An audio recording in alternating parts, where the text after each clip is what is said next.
ನಮಸ್ಕಾರ ಬಂಧುಗಳೇ, welcome back to sparkler Naveen channel. 2026 T20 world ಕಪ್ಗೆ ಭಾರತ ತಂಡ ಪ್ರಕಟವಾಗಿದೆ.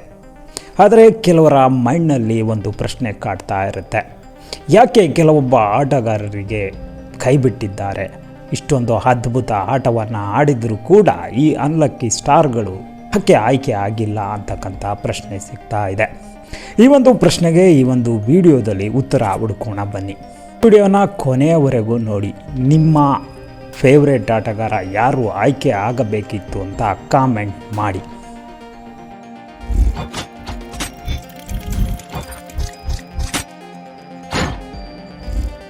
ಒಬ್ಬ ಆಟಗಾರ ಮಿಡಲ್ ಆರ್ಡರ್ನಲ್ಲಿ ಇಂಡಿಯಾ ಟೀಮ್ಗೆ ಬ್ಯಾಕ್ ಬೋನ್ ಅಂತೆ ನಿಂತು ಕಳೆದ ವಿಶ್ವಕಪ್ನಲ್ಲಿ ಅದ್ಭುತವಾದ ನೌಕುಗಳನ್ನು ಆಡಿದ ಆಟಗಾರ ಮತ್ತಾರೋ ಅಲ್ಲ ಕಣ್ರಿ, Shreyas Iyer. Future Indian captain ಅಂತಲೂ ಕೂಡ ಕರಿತಾ ಇದ್ದಂಥ ಈ ಆಟಗಾರ ವಿಶ್ವಕಪ್ T20 ತಂಡದಲ್ಲಿ ಸ್ಥಾನವನ್ನು ಪಡೆಯುವಲ್ಲಿ ವಿಫಲರಾಗಿದ್ದಾರೆ. ಬಂಧುಗಳೇ, ಶ್ರೇಯಸ್ ಅಯ್ಯರ್ಗೆ ಅದೃಷ್ಟ ಯಾವಾಗಲೂ ಕೈ ಕೊಡ್ತಾ ಇದೆ. ಇಂಜುರಿಗಳು ಹಾಗೆಯೇ ಅವರ ಪರ್ಫಾರ್ಮೆನ್ಸ್ನಲ್ಲಿ ಬ್ಯಾಕ್ ಆಗ್ತಾ ಇದೆ. ಹಾಗೆಯೇ ಆಯ್ಕೆಗಾರರ ಪ್ರಕಾರ ಟೀಮ್ ಕಾಂಬಿನೇಷನ್ನಲ್ಲಿ ಇವರು ಹೊಂದಿಕೆ ಆಗೋಲ್ಲ ಅಂತಕ್ಕಂತಹ ಮಾತುಗಳು ಕೇಳಿಬರ್ತಾ ಇದೆ. IPLನಲ್ಲಿ ನಾಯಕತ್ವದ ಗುಣಗಳನ್ನು ತೋರಿದ ಈ ಆಟಗಾರ ಭಾರತದ ಫ್ಯೂಚರ್ ನಾಯಕತ್ವದ ಗುಣ ಹೊಂದಿರುವ ಆಟಗಾರ, ಖಂಡಿತವಾಗಿಯೂ ಭಾರತದಲ್ಲಿ ಮಿಂಚ್ತಾನೆ ಅಂತ ಹೇಳಲಾಗ್ತಾ ಇತ್ತು. ಈ ಒಬ್ಬ ಆಟಗಾರನಿಗೆ ಭಾರತ T20 ತಂಡದಲ್ಲಿ ಸ್ಥಾನ ಸಿಗೋದರಲ್ಲಿ ವಿಫಲವಾಗಿದೆ. ಹಾಗಾಗಿ ಈ ಒಬ್ಬ ಯಂಗ್ ಅನ್ಲಕ್ಕಿ ಸ್ಟಾರ್ ಅಂತಲೇ ಹೇಳ್ಬೋದು. ಎರಡನೇ ಆಟಗಾರ ಯಾರಪ್ಪ ಅಂದರೆ RCB ಫಿನಿಷರ್ ವಿಕೆಟ್ ಕೀಪರ್ ನಮ್ಮ ಜಿತೇಶ್ ಶರ್ಮಾ ಅವರ ಆಟ IPLನಲ್ಲಿ ಗಮನಿಸಿರ್ತೀವಿ. ಭಾರತಕ್ಕೆ ಒಬ್ಬ ಫಿನಿಷಿಂಗ್ ಮತ್ತು ವಿಕೆಟ್ ಕೀಪರ್ ಒಬ್ಬ ಸಾಕಾಗೋಲ್ಲ, ವಿಶಿಷ್ಟತೆ ಏನಾದರೂ ಬೇಕು ಅಂತಕ್ಕಂಥ ಸಂದರ್ಭದಲ್ಲಿ ಕೊನೆಯ ಓವರ್ನಲ್ಲಿಯೂ ಕೂಡ ತಂಡವನ್ನು ಗೆಲ್ಲಿಸುವ ಸಾಮರ್ಥ್ಯವನ್ನು ತೋರಿದಂತಹ ಆಟಗಾರ. ಸೌತ್ ಆಫ್ರಿಕಾ ವಿರುದ್ಧ ನಡೆದಂತಹ ODIನಲ್ಲಿ ಅದ್ಭುತವಾಗಿ ಆಟ ಆಡಿದರೂ ಕೂಡ ವಿಕೆಟ್ ಕೀಪಿಂಗ್ನಲ್ಲಿ ಮಿಂಚಿದ್ರೂ ಕೂಡ ಈ ಒಬ್ಬ ಆಟಗಾರನಿಗೆ ಸ್ಥಾನವಿಲ್ಲ.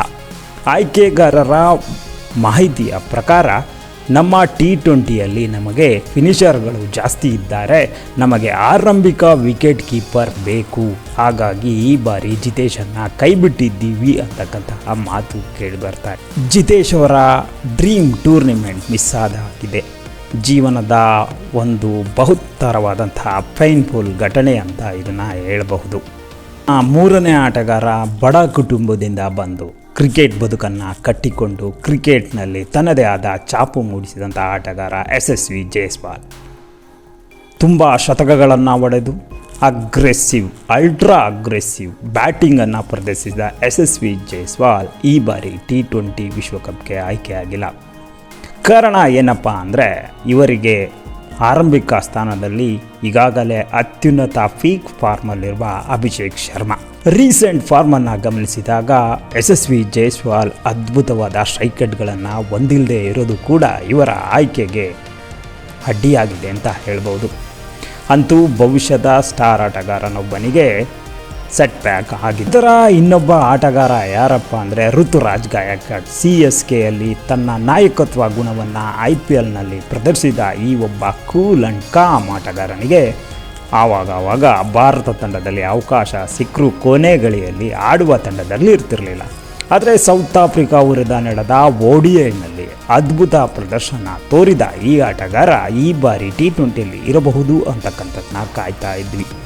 ಆದರೆ ಹೆಚ್ಚಿನ ಕಾಂಪಿಟೇಷನ್ ಇರೋದರಿಂದ, ಆರಂಭಿಕ ಆಟಗಾರರಿಗೆ ತುಂಬ ಆಯ್ಕೆಗಳು ಇರೋದರಿಂದ ಈ ಒಬ್ಬ ಆಟಗಾರನಿಗೆ ಅವಕಾಶ ವಂಚಿತವಾಗಿದೆ.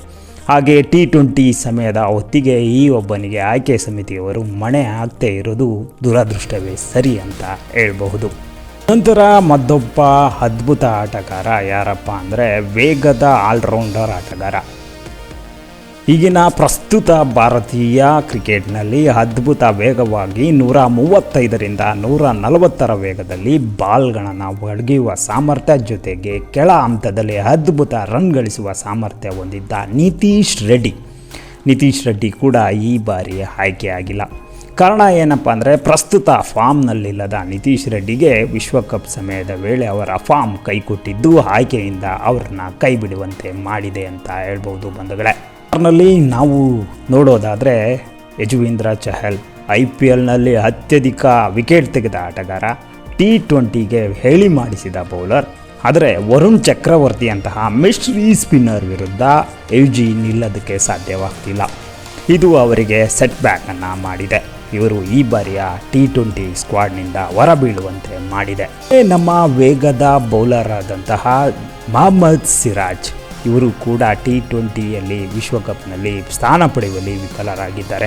ಅದ್ಭುತ ಬೌಲಿಂಗನ್ನು ಮಾಡುವ ಸಾಮರ್ಥ್ಯ ಹಾಗೆಯೇ ಅನುಭವಿ ಆಗಿದ್ದರೂ ಕೂಡ ಕೆಲವೊಮ್ಮೆ ಆಯ್ಕೆ ಸಮಿತಿ ಹಾಗೆಯೇ ಕೋಚ್ ಅವರ ಸ್ವಪಕ್ಷಪಾತದಿಂದಾಗಿ ಈ ಕೆಲವು ಆಟಗಾರರಿಗೆ ಅವಕಾಶ ವಂಚಿತವಾಗಿದೆ ಅಂತ ಹೇಳಬಹುದು. ನಿಮ್ಮ ನೆಚ್ಚಿನ ಯಾವ ಆಟಗಾರ T20 ವಿಶ್ವಕಪ್ಪಲ್ಲಿ ಇರಬೇಕಿತ್ತು? ಯಾವ ಆಟಗಾರರನ್ನು ನೀವು ಮಿಸ್ ಮಾಡ್ಕೊತಿದ್ದೀರಾ? ದಯವಿಟ್ಟು ಕಾಮೆಂಟ್ ಮಾಡಿ.